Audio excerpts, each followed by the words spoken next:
and welcome to World Insight with me, Tian Wei. We start today's program with the 14th BRICS Summit taking place this week. On Thursday, Chinese leader Xi Jinping hosts a virtual meeting with the leaders of Brazil, India, Russia, and South Africa.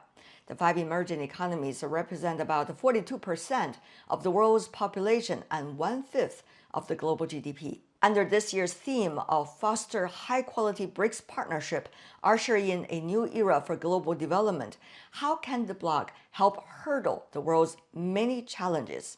The leaders of these economies put out their priorities in their remarks. Here is our interview and discussion with panelists from the region to talk about some of the issues being mentioned by the leaders.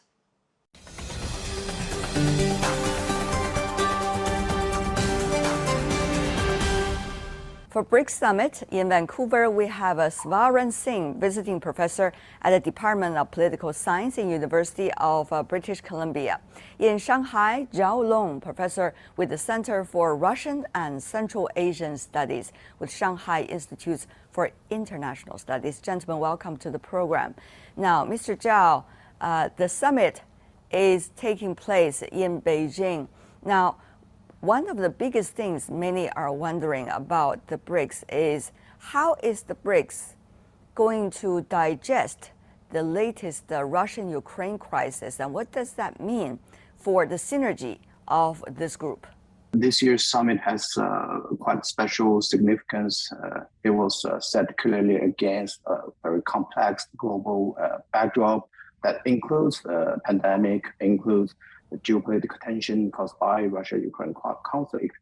I think with those unlimited sanctions and countermeasures, the impacts of these measures have already exceeded the limits of relevant countries, which causing some collateral damage to global development agenda and the multilateral cooperation.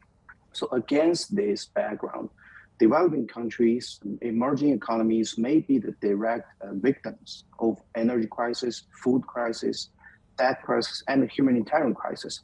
So that's why strengthening the solidarity, cooperation among the emerging markets is more important than ever. So today's summit provides, in my opinion, a timely platform for strategy and policy coordination and for joint action of developing countries in tackling those challenges and risks. Professor Singh, of course, various BRICS members have different approaches toward the latest geopolitical crisis, including the Russian-Ukraine one. Now, how do you see the interdependence of the economies among the BRICS and also their different approaches toward the latest changes in geopolitics? I think the Ukraine crisis and the pandemic have both indeed highlighted how BRICS is relevant more than it was understood before. This is a group of emerging economies, and both Ukraine crisis and the pandemic has brought enormous stress on global economy and of course related healthcare of all countries, particularly the least developed countries. We have noticed how both China and India have gone out and helped so many countries during the pandemic. And likewise today, China is the locomotive of global growth. India is the largest economy, which is also growing fastest. And therefore, the focus on economic resilience is one thing that makes the grouping very important. Very quickly, second thing that is making this grouping unusually significant is the way of their functioning.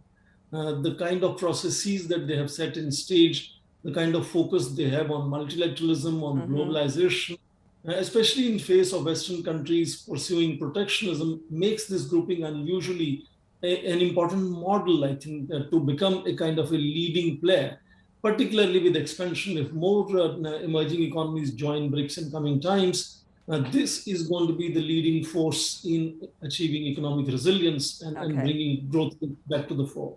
So what is the result, the tangible results, for example, where what India is looking for at the meeting? India definitely is looking at BRICS in terms of, first of all, increasing their intra-BRICS trade.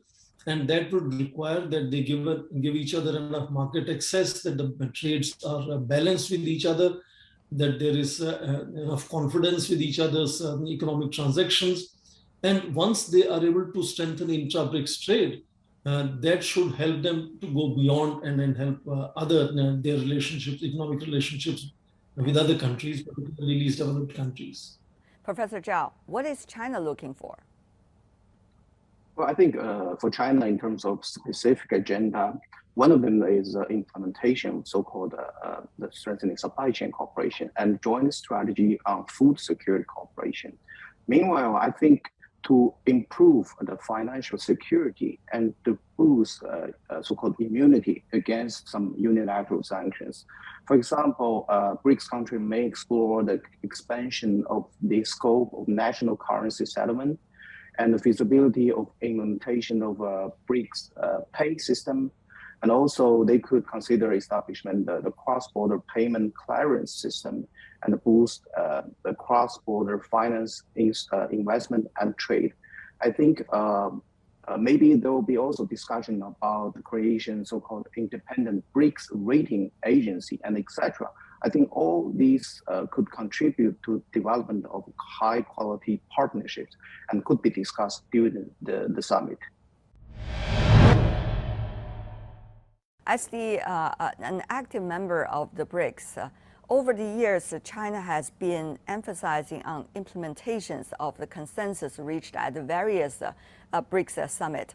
Now, do you see this time is going to be making a huge difference in terms of the quality of implementation? Oh, I think there will be more specific goal to be settled for the next year or 5 years cooperation within the BRICS framework. Especially if you may notice that one of the keywords of the summit is a so-called global development agenda. Yeah. So we've seen that the development issues are increasingly being marginalized in the international agenda. We've seen that international aid from developed countries is far from being implemented. There's a huge gap in the resource distribution. So that's why China is planning to hold a high-level dialogue on global development and inviting those leaders to discuss the global development plans, especially gather the strong synergy to accelerate the implementation of 2030 agenda for sustainable development under the UN.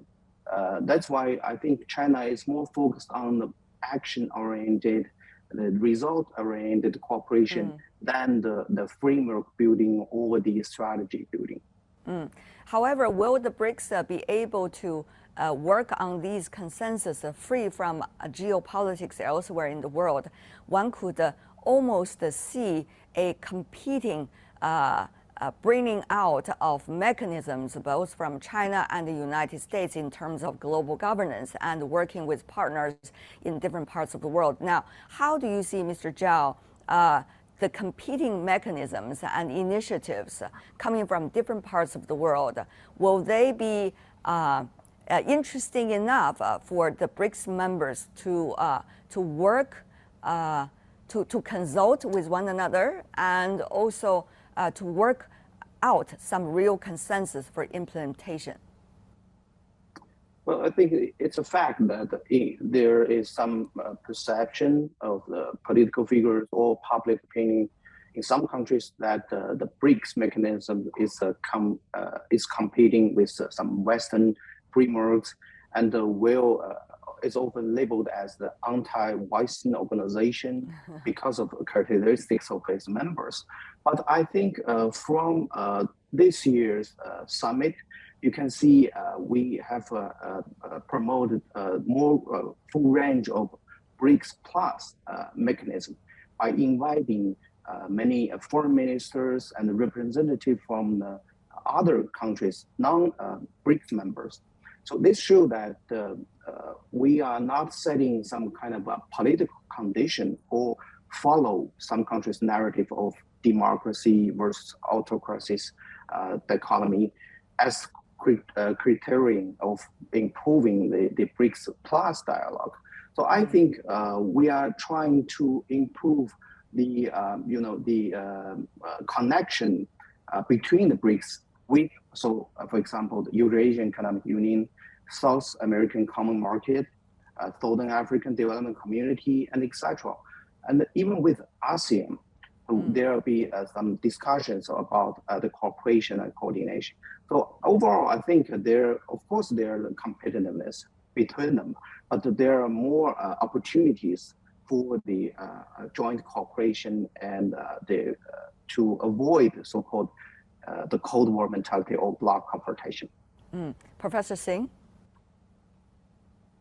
I think this whole this new enthusiasm of expanding and taking in new members, or at least finding some ways of connecting with other aspirant emerging economies. And the fact that last year they added 4 more members to the new development bank, the fact that many more countries, foreign ministers joined in foreign ministers meeting this time, and the fact that many other national leaders are expected to join as special invitees, and of course the leaders' outreach with regional leaders is a kind of indication that the kind of attractiveness of BRICS among several other emerging economies is making it kind of a significant grouping in terms of determining global economic trends. And the only concern here is that perhaps the kind of emerging economies that are joining BRICS is making it potentially G20 minus the Western economies.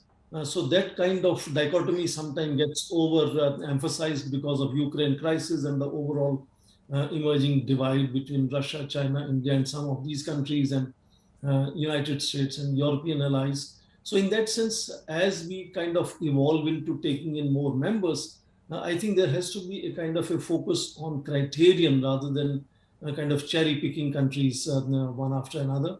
And therefore, I think this particular summit is going to focus on negotiating what should be the criterion to open membership to new member nations. And therefore, I think that this is going to be a kind of a, as I said, a very important inflection point of BRICS of the past and BRICS of the future, going to be completely different than where it has been. And I believe that leaders will be moving in that direction during the summit meeting.